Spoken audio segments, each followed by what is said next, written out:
미국이 비트코인을 전략자산으로 비축하기 시작하면 다른 나라들도 이제 우리도 그거를 전략자산으로 채택해야 되겠다라는 움직임이 있게 될 겁니다. 이제는 좀 주식도 잘 안 될 것 같아. 국채 못 믿겠어. 그러면은 뭐가 좋아? 라는 질문에 비트코인의 대체 자산이 대답이 된다면 이제 디커플링이 되는 거죠.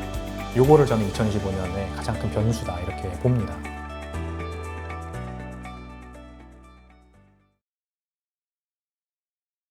자, 그러면은 이제 2024년을 정리를 했다면은 지금부터는 2025년 전망을 한번 본격적으로 들어가 보겠습니다. 자, 공통 질문 먼저 드리겠습니다. 아무래도 이 2025년 시장에서는 어떤 것들이 가장 중요하고 어떤 변수들이 가장 크게 작용할 것인가, 이 부분을 크롱님들께서 가장 많이 관심을 가지고 계실 텐데요. 먼저 홍익희 교수님께 여쭤보겠습니다. 예, 우선 트럼프 대통령이 그 전략자산 비축 법안을 자기가 100일 이내에 통과를 시키겠다라고 이제 얘기를 했는데, 이게 우선 가장 큰 변수가 될 것 같아요. 그리고 제가 일부에서 말씀드렸던 브릭스가 무역 통화를 만들고 동시에 비트코인을 무역 통화로서 쓰겠다라고 그랬는데, 이로 인해서 앞으로는 브릭스에서 나오는 뉴스들이 아마 비트코인 시세를 끌어올리는 뉴스들이 종종 브릿지에서부터 나올 겁니다. 그것도 이제 큰 변수 중에 하나 들어가고, 또 하나는 그러다 보면 미국과 브릭스 간에 비트코인 매직 경쟁이 벌어질 수 있어요. 그렇게 되면은 미국이 전략자산 비축 법안이 통과되고 브릭스와 미국 간에 비트코인 매직 경쟁이 시작되면 그 자체로서도 이게 비트코인의 큰 호재로 작용할 뿐만 아니라, 심지어는 다른 나라들도 미국이 비트코인을 전략자산으로 채택하면은 이제는 우리도 채택해야 되는 거 아니야? 라는 분위기가 팽배해질 겁니다. 그러니까 한마디로 쉽게 얘기하면 각국 중앙은행의 외환보유고에 지금 이자 한 푼 안 붙는 금이 미국 국채나 다른 자산을 대신해서 들어가고 있어요. 그 사람들이 국채를 보유하고 있으면 수익이 발생하지만 이자 한 푼 안 붙는 금을 외환보유고에 담는다는 게 이게 일종의 전략자산이거든요. 그리고 다행히 요새는 금값도 계속 올라주고 있고, 그러한 거와 마찬가지로 미국이 비트코인을 전략자산으로 비축하기 시작하면 다른 나라들도 이제 우리도 그거를 전략자산으로 채택해야 되겠다라는 움직임이 있게 될 겁니다. 이러한 움직임들이 아마 내년에 가장 큰 변수가 되지 않을까 하는 생각을 합니다.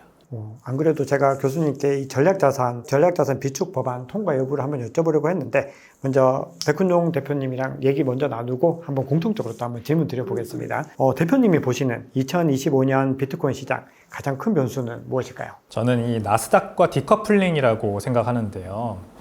원래는 비트코인은 나스닥과 상관성이 굉장히 높다고 알려져 있어요.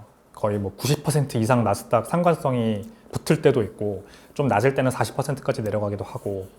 근데 저는 2025년에 나스닥과 비트코인이 완전히 디커플링, 그러니까 상관성이 깨지는 것도 가능하다고 생각을 합니다.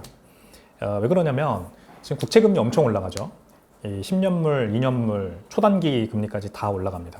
결국 인플레이션이 내년에도 쉽지 않을 거라고 생각하는 국채 트레이더들은 국채 투자에 대한 보상을 더 많이 원하는 겁니다.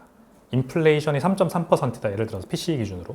그러면은 PCE보다 적어도 1%는 더 국채 수익률이 나와줘야, 즉 이자가 나와줘야 투자할 만하다, 이러면서 보상 심리가 작용을 하는 거죠. 그러면 국채 가격은 떨어집니다. 결국 이제 안전자산에 대한 수요가 늘어날 수 있어요, 이러면. 왜냐하면 그거 자체가 불확실성이기 때문에. 불확실성이 높을 때는 안전자산의 수요가 몰린다. 안전자산이라기보다는 확실한 것에 대한 수요가 올라갑니다. 그래서 지금 미국 주식시장도 쪼개서 보면 나스닥 지수만 올라가는 거거든요. 러셀 2000, 중소형주 주도의 러셀 2000 지수는 이제 전고점 수준까지 올라갔어요. 5년 전의 전고점이었는데 지금 이제 그만큼 회복했고요. 나스닥과 S&P 500 지수는 연일 신고까지 않습니까? S&P 500보다 더 많이 올라가는 게 나스닥입니다. 왜냐하면 미국 주식시장을 주도하는 게 지금 AI 기반의 빅테크들이기 때문이죠. 이제는 빅테크가 더 이상 위험자산이라기보다는 약간 그냥 필수 투자 자산이 돼버렸어요. 미국 기관들도, 전 세계에 있는 모든 기관들이 다 몰리는 거죠. 돈의 쏠림 현상이 가속화됩니다. 안전한 것, 강한 것, 경화로의 쏠림 현상이 가속화된다. 그렇다면 비트코인이 여기에서 과연 주목을 받을 거냐, 채택이 될 거냐 안 될 거냐의 이제 질문이거든요. 비트코인은 저는 나스닥 지수가 만약에 떨어져도 갈 수 있다고 생각을 해요. 그만큼 경화다 이거는. 엄청 강력한 자산이기 때문에 이제 지금 나스닥 지수의 PER을 보면요. 나스닥 지수를 이루고 있는 기업들의 순수익 대비 주가를 이제 고평가 여부를 판단하는 거 아닙니까? 그 PER 지수를 보면 2008년대 그리고 2000년대와 비교해도 높은 수준이에요. 비슷한 수준입니다. 그러니까 미국 주식시장이 더 이상 싸지 않아요. 싸는 건 아니에요. 이게 거품은 오랫동안 이어질 수 있으니까 이게 고점이다라고 말할 수는 없어요. 하지만 싸진 않다. 그게 일단 1번. 그리고 미국 주식의 쏠림 현상도 지금 굉장히 큰 상황이에요. 우리나라 이 서학개미들 뉴스 연일 나오죠. 해외 주식 계좌 가지고 계신 분의 90%가 미국에 투자하고 있다. 이게 지금 쏠림 현상을 보여주는 전형적인 단편이지 않습니까? 이러면은 어느 정도 이제 좀 고점이다, 과열이다 이렇게 판단할 수는 있는 거거든요. 그러면은 그게 뭐 꼭 내년이 되진 않을 수도 있어요. 조금 더 뒤에가 될 수도 있지만 어쨌든 미국 주식 시장이 고평가되다가 이제는 한 번은 떨어진다라고 본다면 이때 비트코인은 어떻게 될 거냐라는 거죠. 같이 떨어지느냐, 같이 미끄러지느냐, 아니면은 완전히 디커플링해서 비트코인 혼자 가느냐. 이제 저는 이거는 완전히 이제 예측의 영역이긴 한데 저는 비트코인이 그냥 리레이팅 받아서 혼자 갈 길 갈 수 있다고 생각합니다. 주식은 떨어질 수 있어요. 주식은 이제 거시경제적으로 펀더멘탈, 뭐 수급, 유동성 이런 모든 영향을 받잖아요. 근데 그냥 비트코인은 그냥 불확실성에 그냥 안전 자산, 안전 마진, 대체 자산으로서 그냥 돈이 몰릴 수 있기 때문에 이제는 좀 주식도 잘 안 될 것 같아. 국채 못 믿겠어. 그러면은 뭐가 좋아? 라는 질문에 비트코인의 대체 자산이 대답이 된다면 이제 디커플링이 되는 거죠. 요거를 저는 2025년에 가장 큰 변수다 이렇게 봅니다. 어떻게 보면 이제 비트코인이 확연히 다른 자산으로서 발돋움을 하고 본인의 정체성들을 훨씬 더 확고히 해나가는 과정을 겪게 될 것이다. 이렇게 저는 좀 해석이 됐는데, 자, 그러면은 이제 그런 가운데서 좀 연결고리들이 있는 것 같습니다. 지금 비트코인에 대해서 전략자산 비축 법안이 통과가 될 것이냐, 되지 않을 것이냐, 이 부분들이 굉장히 중요하고, 최근에 기사들을 한번 보면은 스콧 베센트와 신시아 루미스가 실제로 만났다라는 기사들과 더불어서 이후에 바로 신시아 루미스는 2025년에 비트코인의 해가 될 것이다. 또 이렇게 주장을 하면서 뭔가 이 시장의 기대감들을 좀 끌어올리는 듯한 그런 느낌들도 있는데, 교수님은 이 전략자산 비축 법안 통과 가능하다고 보시나요? 예, 저는 통과 가능하다고 보고요. 설사 이번에 통과가 안 돼도 이거는 다시 보완을 해서 계속 발의될 수 있으니까는 뭐 언젠가는 통과가 될 겁니다. 그리고 사실 이 전략자산 비축이라는 문제는 좀 이 스토리를 짚어보면 이거는 사실은 트럼프가 표심을 잡기 위해서 처음에 던진 얘기예요. 그 내슈빌 비트코인 컨퍼런스 때만 해도 투자자들이 가장 듣고 싶었던 얘기가 바로 전략자산 비축인데 트럼프로서는 그 얘기를 안 할 수가 없었어요, 사실. 그래서 이제 탁 던지고 내려갔을 때 뒤이어 등단한 루미스 상원의원이 그거를 이제 나름대로의 논리로 포장한 게 바로 그걸 가지고 미국의 정부 부채를 갖겠다는 거거든요. 논리가 어떻게 되냐면 우리는 이미 20만 5천 개의 몰스 비트코인이 있으니까 그거 가지고 시작하면 되고, 그 다음에 연준 산하에 12개 지역 연준들이 있는데 그쪽에서 지급준비금을 갖고 있는데 지급준비금을 초과하는 금액, 초과 지급준비금 중에서 그거를 순차적으로 비트코인으로 전환하는 시스템을 하면 5년 사이에 100만 개를 모을 수 있고, 그게 20년이 지나면 미국 부채의 절반을 갚을 수 있고 바로 그게 해답이다 라고 얘기를 하면서, 그때 또 무슨 얘기를 했냐면 우리는 매년 2% 이상 인플레이션이 발생하는 달러의 설계 속에 살고 있는데 비트코인은 매년 55%씩 올라왔던 거니까 충분히 부채를 갚아갈 수 있다라고 하고, 마이클 스트레지의 그 CEO 같은 경우는 앞으로 20년 후에 루미스 상원의원이 20년 동안 보유하겠다고 그랬거든요. 20년 후에 비트코인이 연평균 30%씩만 올라가도 개당 1,300만 불 된다고 그랬어요. 그걸로 봐서 그 정부 부채를 갖겠다는 게 막연한 어떤 공상 속의 스토리는 아닌데, 그랬던 이 전략자산 비축 문제 최근에 불거진 게 이제 브릭스가 비트코인으로 무역을 하겠다는 얘기가 나오면서 그 당위성이 더해진 겁니다. 처음에는 정부 부채 갚는 데 주요 목적이었는데 사실은 그거 하나뿐이 없었는데 이제는 다른 나라들이 비트코인으로 무역을 하겠다. 특히 달러에서 탈출하기 위해서 그런 행동을 하겠다 얘기가 나오면서 미국이 비트코인을 전략자산으로 비축해야 될 아주 강인한 추동력이 이제 생긴 거죠. 그리고 아까 그 말씀하신 그 로보 그 대표가 어떤 얘기를 했냐면 미국이 비트코인을 전략자산으로 비축하기 시작하면 다른 나라들도 압박을 받을 거다. 그래서 다른 나라들도 이 대열에 들어가기 시작하면 비트코인 가격은 50만 달러 간다라고 그 양반이 전망을 했습니다. 맞습니다. 지금 시장에서는 굉장히 좀 이 국가적인 전략 자산으로서 비축하는 부분들에 대해서 기대감을 많이 가지고 있는데 또 교수님 말씀 들어보니까 굉장히 많이 좀 논리적이고 뭔가 여러 가지 정황들도 받쳐주는 가운데서 뭔가 좀 가슴이 웅장해지는 그런 느낌들을 받게 됐습니다. 그래서 결론적으로는 비트코인을 계속해서 꾸준히 가지고 가야 된다라는 당위성들과 확신이 좀 더해지게 됐는데요. 대표님은 이 비트코인 전략 자산 비축 어떻게 보시나요? 가능할지요? 이 법안이 통과될 거라고 보시나요? 저는 2025년 통과는 좀 힘들 거라고 생각하거든요. 네. 그러니까 신시아 러미스는 이제 100일 안에 밀어붙이겠다라고 했지만 이게 이제 상원을 통과하는 게 좀 힘들 것 같아요. 물론 상하원 다 이제 공화당 다수가 돼서 법안을 밀어붙이는 게 예전보다는 쉬워지긴 했습니다만 상원의 특성 때문인데 이 상원의 중진 의원들은요. 디지털 자산, 뭐 AI 이런 혁명 기술에 관련된 법안들은요 조금 뒤로 미루는 경향이 있어요. 최대한 임기 뒤로 미루거나 아니면 회기 뒤로 미뤄서 처리하는 버릇이 있어요. 그 전에 처리되는 법안들은 뭐 훨씬 더 좀 고전적인 것들이 많죠. 지금 이제 근데 미국도 인플레이션 문제도 있고 그 다음에 트럼프의 관세 정책 때문에 발생한 여러 가지 발생할 수 있는 부작용들도 있고 뭐 군비, 뭐 군사적인 문제도 있고 이제 이런 것들을 다 먼저 하다 보니까 디지털 자산 관련법은 좀 뒤로 미뤄질 수 있지 않을까. 그래서 저는 2025년 내 처리는 조금 더 힘들 것 같고 2026년까지는 봐야 된다 생각하고요. 2025년에 그러면은 저는 오히려 연방정부 단의 전략적 비축자산 채택보다 먼저 주정부 단의 채택이 먼저 일어날 수는 있다고 봅니다. 그래서 지금 펜실베니아 주의회가 먼저 법안 발의해놨죠. 얼마 전에 텍사스 주의회도 발의해놨죠.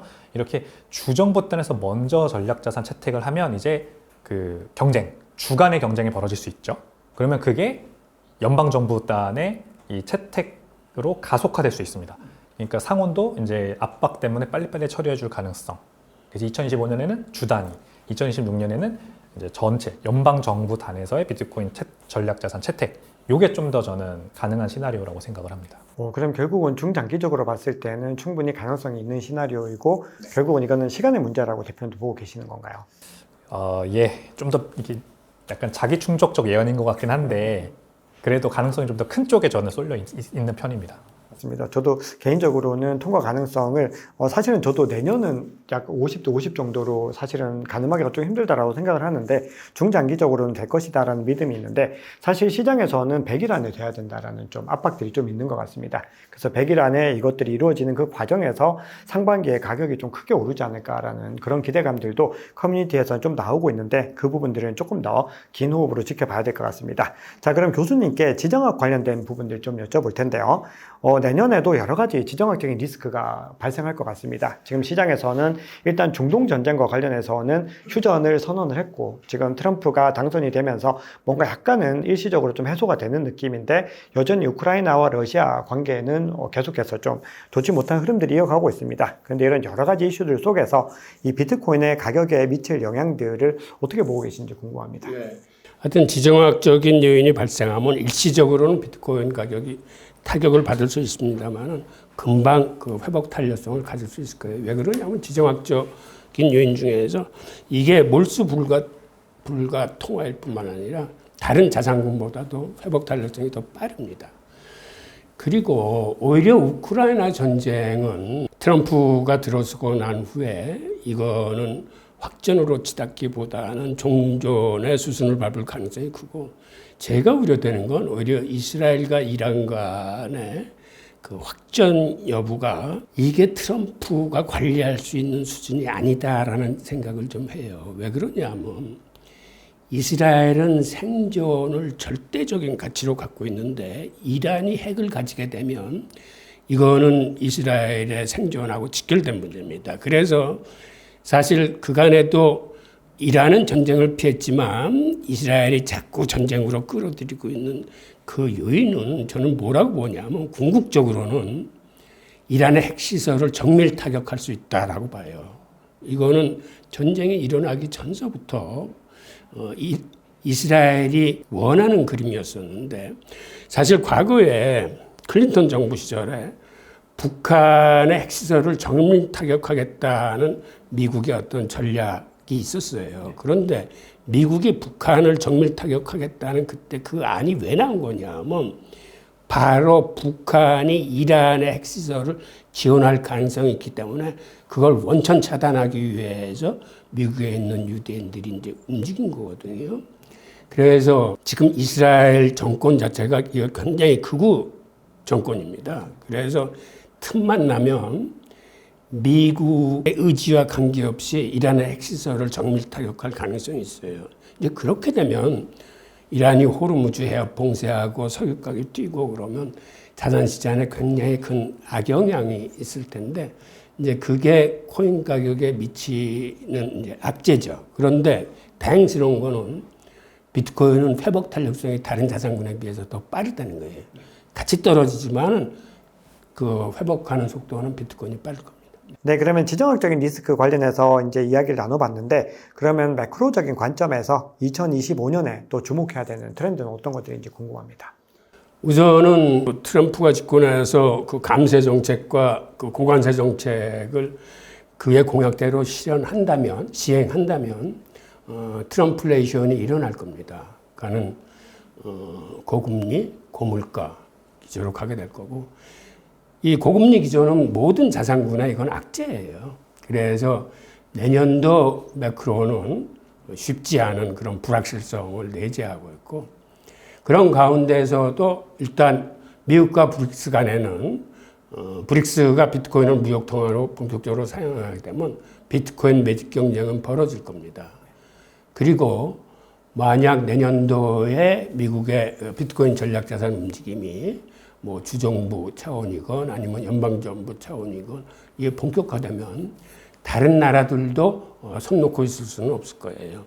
이런 요인들이 일부는 부정적이지만 또 다른 요인은 긍정적인 요인으로 작용하니까 우리가 관심 있게 좀 관찰을 하면서 어느 쪽이 우세하게 작용할지 한번 봐야겠죠. 네, 맞습니다. 우리가 어떻게 보면 좀 정해진 미래, 우리가 뭐 사이클의 관점에서는 우상향할 것이다라고 생각을 하지만 그 디테일을 들어가 보면은 엄청난 등락이 존재하기 때문에 결국 그런 흐름들은 시장의 어떤 상황들을 시시각각 다르게 해석을 하고 그 변화의 어떤 흐름들을 파악하는 것이 굉장히 중요하다고 생각을 합니다.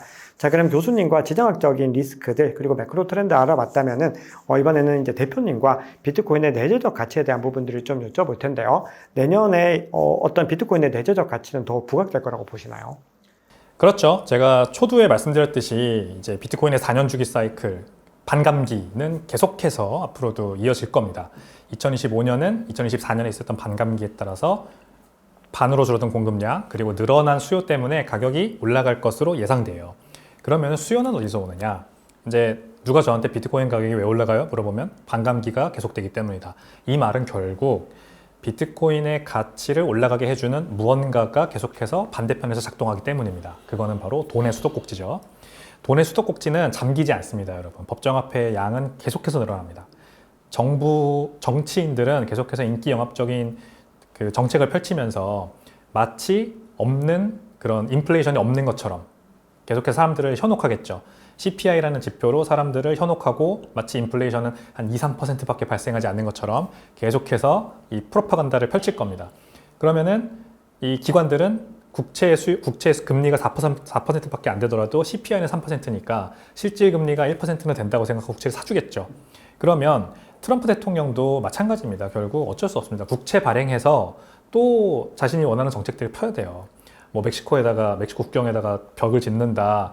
뭐 아니면은 뭐 기타 등등 본인이 하려고 하는 여러 가지 정책들을 펼 때 그냥 관세로 돈을 걷겠다. 멕시코에도 관세로 비용을 치르게 하겠다. 이렇게 하지만 현실적으로 들어가 보면 1기 트럼프 때도 그랬습니다. 그렇게 쉽지 않습니다. 그렇게 하는 결국 국채 찍어내서 돈 조달해서 하려고 하는 것들을 해야 되고 이런 것들은 미국만의 문제가 아니라 중국도 마찬가지고 유럽도 마찬가지입니다. 유럽도 인플레이션이 허덕이고 있지만 계속해서 돈 풀어서 국민들에게 이 인기 영업주의적인 정책을 펴야 될 거고요. 중국은 경기 부양을 위해서 돈을 풀려고 하고요. 이미 뭐 몇 조 위안 단위의 경기 부양책을 발표하고 있지 않습니까? 그래서 결국 글로벌 M2 광의 통화량이 증가하는 거에 따라 비트코인 가격은 오릅니다. 그래서 우리가 아까는 나스닥과의 상관성 90% 이게 깨질 수 있다 이런 얘기 들었는데 M2와의 상관성은 저는 안 깨질 거라고 생각합니다. 네, 결국 광의 통화가 늘어날수록 비트코인 가격은 같이 오르고 이 상관성이 굉장히 붙어 있습니다. 그리고 새해에도 2025년에도 전 세계 글로벌 M2 증가량은 꺾이지 않고 늘어날 거라고 저는 생각을 하고요. 그렇기 때문에 뭐 주식과 뭐 금과 뭐 기타 등등 자산과의 상관성을 깨질 수 있어도 비트코인 가격은 계속해서 그렇기 때문에 올라가지 않을까, 네, 이렇게 생각을 합니다. 어떻게 보면 시장에서는 금리 관련해가지고 이게 금리가 유동성과 관계가 있다 보니까 뭔가 유동성이 꺾이면서 이 비트코인의 상승 흐름에 발목을 잡지 않을까 그런 또 두려움을 느끼시는 크롱님들도 계실 텐데 또 대표님께서 말씀 주신 그 흐름에서는 결국은 M2 글로벌 광의통화는 계속해서 증가하게 될 것이고 이 유동성들이 비트코인의 가격을 끌어올리는 것들은 변함이 없다 이렇게 보고 계신 거네요. 그렇습니다.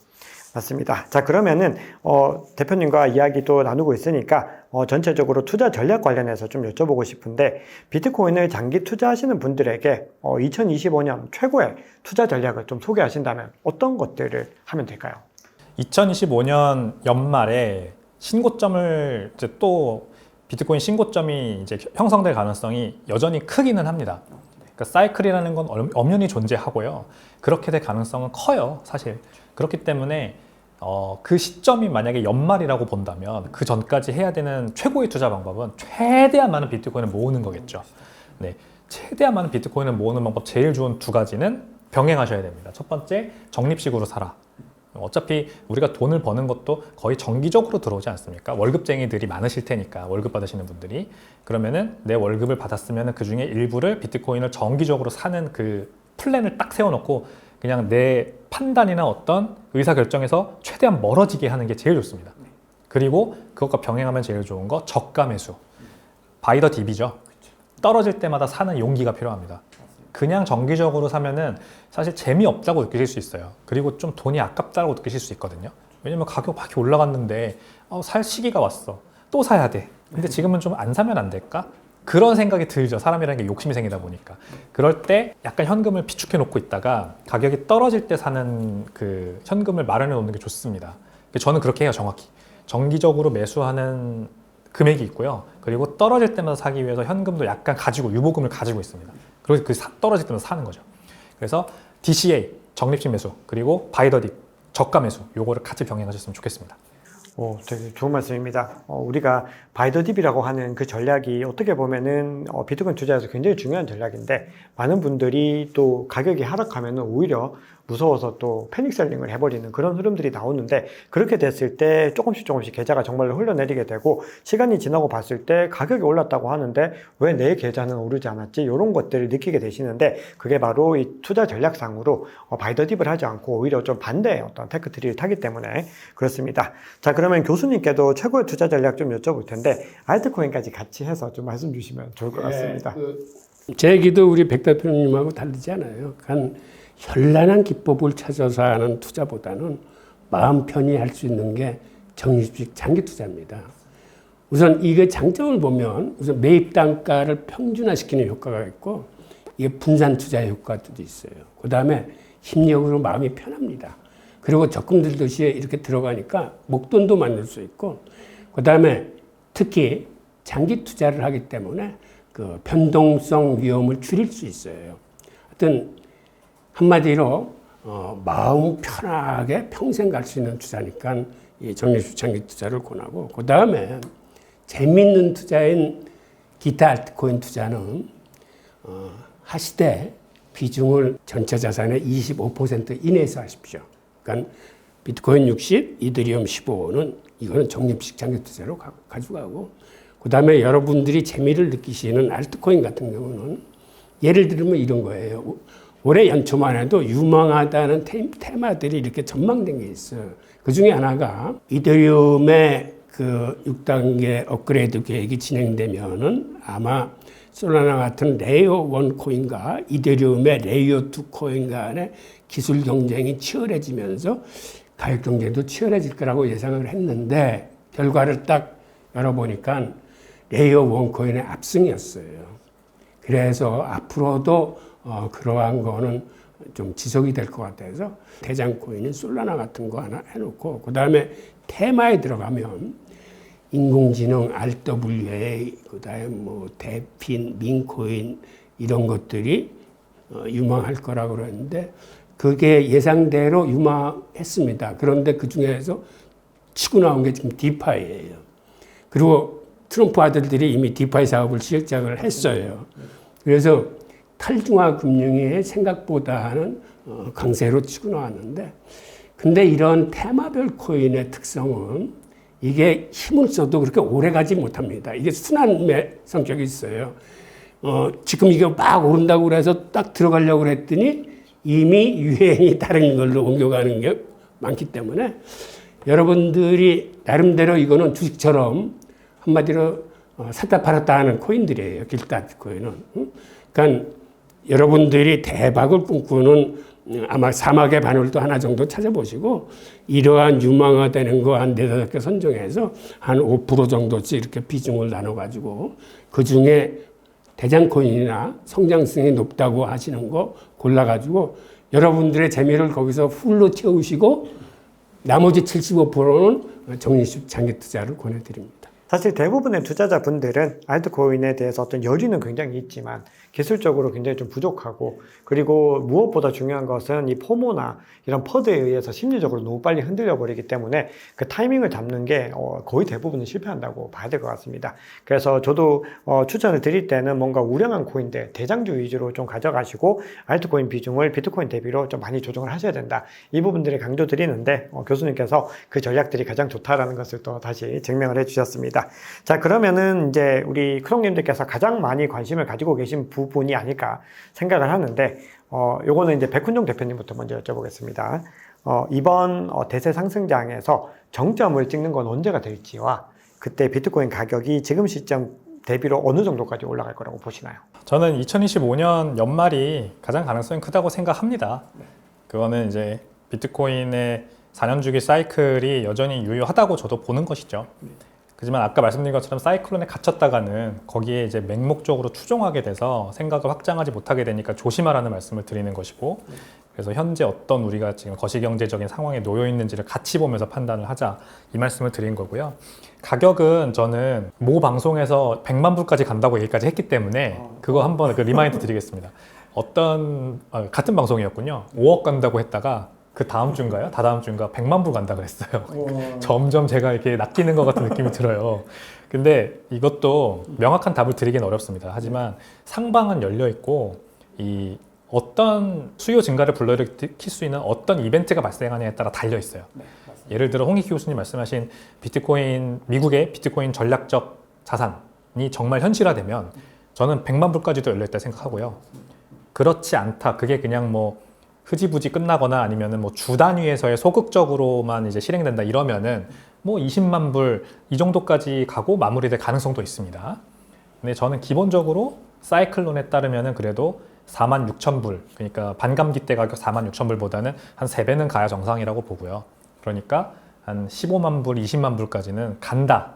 이게 그냥 기본적으로 깔려 있고 거기에서 추가로 플러스로 얼마 더 갈 거냐. 요거는 어떤 수요를 일으키는 이벤트에 달려 있다. 거기에 달려있다. 이렇게 말씀드리겠습니다.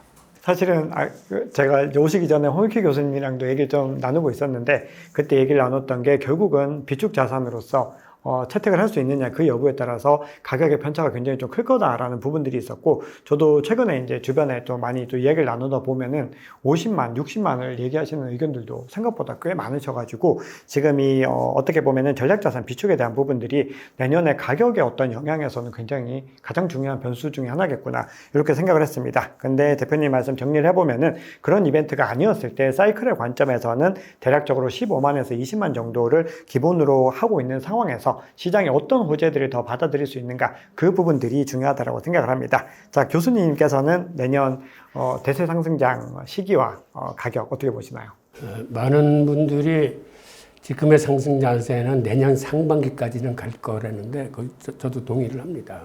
왜 그러냐면 트럼프가 취임해서 한 5개월 되는 시점이 상반기인데 아마 여러 가지 암호화폐 정책 지원들이 발표되면서 시장을 좀 달구지 않을까 하는데, 그리고 스탠다드 차타드 보고서를 저는 좀 신뢰하는 편인데, 이 스탠다드 차타드가 비트코인이 3천만 원일 때 1억을 돌파할 것을 예견했던 보고서예요. 그리고 5월 달 보고서에서도 트럼프가 당선되면은 20만 달러까지는 갈 수 있다라고 그랬고, 최근에 거기에 애널리스트가 어떤 얘기를 했냐면, 빠르면 비트코인이 연말에 12만 5천 달러 간다. 늦더라도 트럼프 취임일인 1월 20일까지 간다. 그리고 내년에 20만 달러 간다.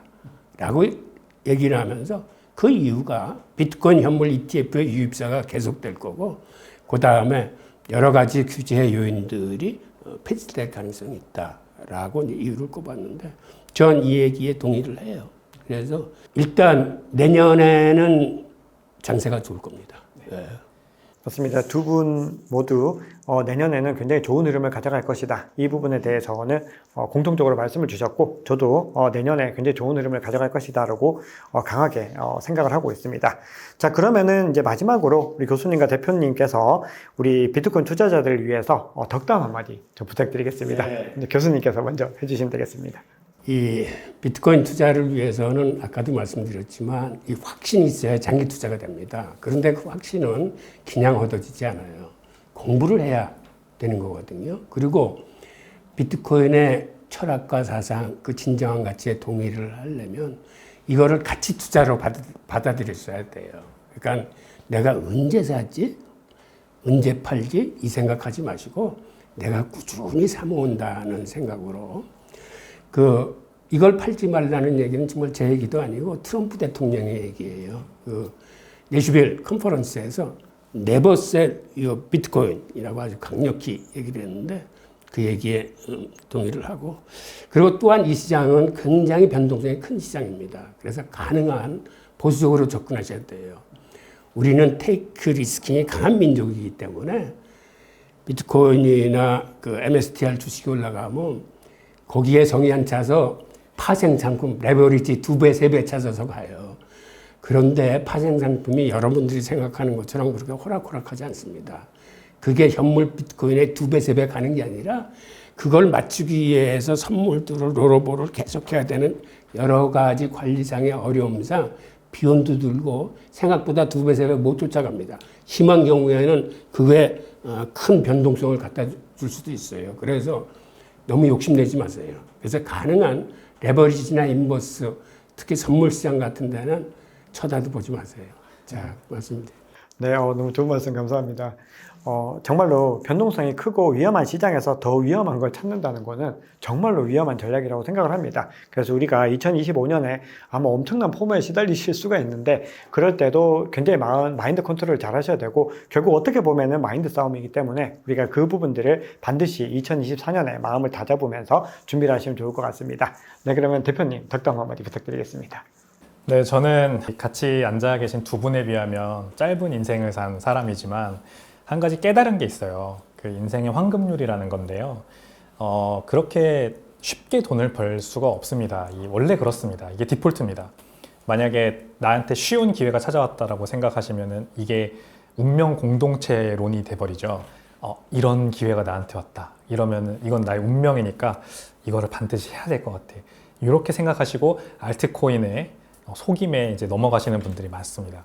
그 주변에서 쉽게 돈 벌 수 있다, 이거 투자해봐라, 알트코인이라고 이거 뭐 새로운 거 내가 만들려고 한다, 이런 분들 나오면요, 그게 바로 과열된 지금 딱 그 양상이거든요. 국내에도 그런 알트코인, 김치코인들 만들어서 쉽게 사람들 모아서 선동하는 사람들 막 나오고, 신문지상에서도 나 알트코인 요거 투자해서 대박 났다 하면서 막 부자 됐다고 하는 젊은 사람들이 막 등장하고 이러면은 그럴 때일수록 더 경각심을 가져야 됩니다. 그래서 쉽게 그런 기회는 나한테 찾아오지 않는다라는 걸 까먹지 마시고, 그게 디폴트다, 원래 나한테 그런 기회 잘 안 온다라는 거 항상 까먹지 마시고요. 황금률, 내가 사회에 또는 뭐 내 주변에 가치를 제공하면은 돈은 따라옵니다. 그렇게 생각하시고 투자를 하셔야 돼요. 비트코인도 내가 쉽게 어떤 전문가들 말 막 취합해가지고 요렇게 될 거라고 대충 생각하고 투자하시면은 그 수익이 저를 안 따라옵니다. 내가 홍익희 교수님 말씀하신 것처럼 공부하는 만큼, 경험하는 만큼, 내가 하락장을 때려 맞아 본 만큼 굳은 살이 배기고 내가 점점 더 단단해진 투자자가 되면서 그 비트코인의 가격 상승률, 연평균 60%에 달하는 가격 상승률 내가 그대로 가져갈 수 있는 투자자가 완성이 됩니다. 나로서. 그러니까 일상생활에 전념하시고 가정에 충실하시고 내가 있는 직장에서 일하는데 열심히 일하시고 최대한 많이 월급 많이 늘릴 수 있도록 노력하시면 그 내가 가지고 있는 비트코인은 그 수익률이 저를 따라와요. 근데 욕심 부리고 타이밍 재려고 그러고 이렇게 좁혀가지고 언제 팔까 언제 살까 요거를 고민할수록 그 수익률이 나를 떠난다. 이거를 기억하셨으면 좋겠습니다. 와, 이건 인생에서 새겨야 될 덕담을 전해주셨습니다. 정말 맞는 말씀이고, 사실은 그렇게 접근하면 거의 대부분은 실패를 하셨습니다. 우리가 정말로 이 자산을 갖다가 그 가치를 믿고, 교수님께서도 말씀 주셨고, 대표님도 말씀 주셨듯이 이 자산의 가치를 믿고서 꾸준히 모아나가는 전략들과 꾸준히 계속해서 가지고 있는 이 전략들이 가장 중요하다고 생각을 합니다. 그리고 대표님 말씀 들으면서 좀 생각났던 부분이 이 포모라는 게 다른 사람들은 뭔가 이 이득을 다 누리는 것 같은데 나만 누리지 못한다라고 생각을 하는데 사실은 대부분은 못 누린다라는 부분들이 중요한 것 같습니다. 그래서 괜히 마음에 어떤 조급함이나 이런 것들을 가지지 마시고 긴 안목으로 접근해 가시면은 굉장히 투자에서 좋은 성과를 가져갈 수 있을 거라고 생각을 합니다. 저 오늘 두 분 모시고 굉장히 좀 귀중한 시간 마련해 주셔서 너무 감사합니다. 네, 두 분 너무 깊은 인사이트들 거기다가 여러 가지 정말 지정학적인 그리고 거시경제적인 그리고 내재가치적인 여러 가지 이야기들과 투자 전략에 대한 부분들도 너무 자세하게 친절하게 말씀을 주셔서 우리 크롱님들께 굉장히 많은 도움이 되셨을 거라고 생각을 합니다. 다음에 또 모실 수 있도록 하겠습니다. 두 분 너무 감사합니다. 감사합니다. 네, 지금까지 홍익희 교수님과 백훈종 대표님 모시고 정말 2025년에 우리가 비트코인 투자에서 어떤 것들을 주목해야 되는지 세세하게 한번 짚어봤습니다. 우리 크롱님들 2024년 잘 마무리하시고 2025년에 비트코인 투자로 정말 좋은 성과들 내시고 행복한 가정 잘 만들어 가시기를 기원하면서 오늘 영상 마무리하도록 하겠습니다. 두 분 다시 한번 감사드리겠습니다. 네, 감사합니다. 네, 지금까지 홍익희 교수님 그리고 백훈정 대표님과 함께한 토크라운지였습니다. 여러분 감사합니다.